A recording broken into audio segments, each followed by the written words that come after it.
God gave you life, and he gave it to you to the full. And for you not to live out the fullness of his life, you are living beneath your privilege.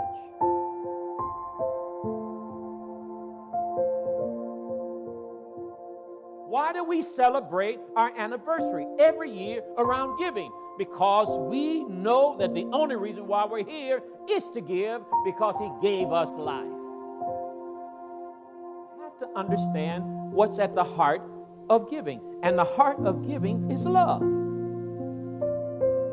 Our first principle, part of our mission, and you know it well, say love God. The second point is love people.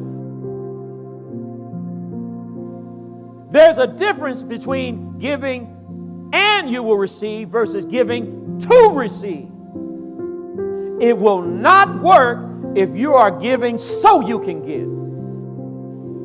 God has never had a problem with money. He had a problem with people.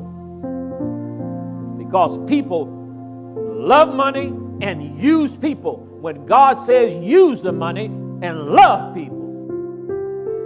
He's trying to teach you about giving.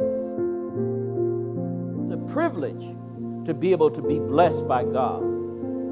And the Bible says that when you understand how God flows with his resources, and when I talk about giving, I am not talking about just money. It includes money, but it's far bigger than that. Because when God looks at giving, he's looking at your time and your talent and your resources.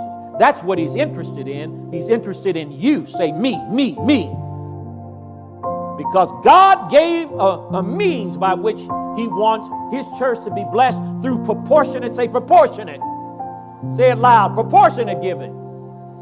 He don't want you to give all you have. He wants to give all you can. Because he wants to be able to pour back into your life, good measure, pressed down, shaken together.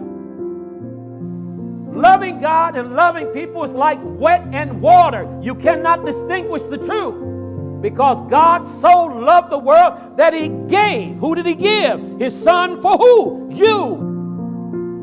That you might know him better.